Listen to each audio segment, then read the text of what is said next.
Good evening મિત્રો, કાચો ગુજરાતીને આપશું ને જય શ્રી રામ. ઇન્ડિયા પહોંચી ગયું સેમીફાઇનલમાં. વાહ વાહ વાહ, શું વેસ્ટ ઇન્ડિઝ રમ્યું છે બાપુ. હા હા હા હા, અઘરો ટાર્ગેટ આપેલો યાર, 194 રન કરી ગયા. આપણી બોલિંગ આજે થોડી ઢીલી પડી. આ તો બુમરાહ એક જ ઓવરમાં 2 વિકેટ લઈ ગયો અને એ લોકોની તો 4 વિકેટ પડ્યા પછી એ શું મારતા હતા યાર. એનો ટેન્શન થઈ જાય એવું હતું. પણ આજે સંજુ સેમસંગ ચમક્યો. એનો વર્લ્ડ કપમાં હજી સુધી એકે 50 નથી મારીને સીધા 97 નોટ આઉટ કર્યા. અને એણે શું શાંતિથી રમ્યો છે. 4-6 મારી છે, એમાં બી એને કોઈ એવું અર્જન્સી કે એન્ગ્ઝાઇટી દેખાય નહીં. શાંતિથી રમીને બધાની સાથે પાર્ટનરશિપ કરીને, અને જ્યારે ભલભલા લોકો ફેલ ગયા, અને કોઈના 30 રન થયા જ નહીં, એના સિવાય કોઈના 30 રન બી ના થયા એનો. અને 97 નોટ આઉટ કરીને ઇન્ડિયાને જીતાડ્યા છે. એનું સેલ્યુટ મારવી પડે એનું. અને સૂર્યકુમાર યાદવે કહ્યું કે ભાઈ હવે દરેક ગેમ પ્રેશર ગેમ જ હોય છે. This was like a quarter final. અને હવે પ્રેશર ગેમ કેનોટ બી એવોઇડેડ. દરેક જગ્યાએ પ્રેશર તો રહેવાનું જ. હવે પ્રેશરમાંથી રસ્તો કેવી રીતે કાઢવાનો એ જ અમારે જોવાનું છે.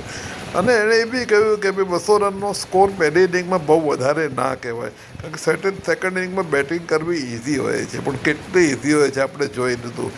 અરે હાર્દિકથી એ ચોગ્ગા છગ્ગા જતા નહોતા છેલ્લે તો. એ આઉટ થયો ને મને હાશ થઈ કે દુબે આવીને સીધી 2 4 મારી. કારણ કે અમુક સંજોગોમાં દુબે ચાલી જાય, અમુક સંજોગોમાં હાર્દિક ચાલી જાય એનું. અને હાર્દિકની વિકેટનો આપણને વસવસો નહોતો, કારણ કે દુબે આવીને જે 2 4 મારી તો છેલ્લી ઓવરમાં 7 જ રન કરવાના રહ્યા હતા. અને પછી સેમસંગે પહેલી 6 ને પહેલી 4 સેન્ચુરી થઈ હોત તો વધારે સારું લાગત. પણ મેચ જીતવાનું સેન્ચુરીથી વધારે મોટું એકોમ્પ્લિશમેન્ટ હતું એનું.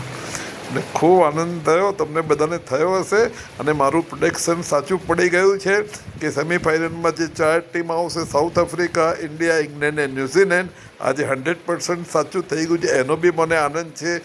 ઇન્ડિયાએ વેસ્ટ ઇન્ડિઝને હરાયા, બહુ કમ્ફર્ટેબલી નથી હરાયા, છેલ્લી ઓવરમાં હરાયા, 4 બોલ બાકી હતા ત્યારે હરાયા, અને તકલીફ સાથે થોડા હરાયા, પણ છતાં બી હરાવ્યા અને સેમીફાઇનલમાં પહોંચી ગયું.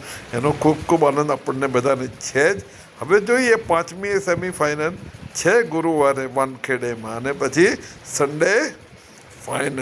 આપણે તો જીતવાનું તો છે જ ભાઈ. એનું પ્રેશર સિચ્યુએશન આવે કે ગમે તે, આપણું જીતવાનું નક્કી જ છે ભાઈ. Okay, thank you.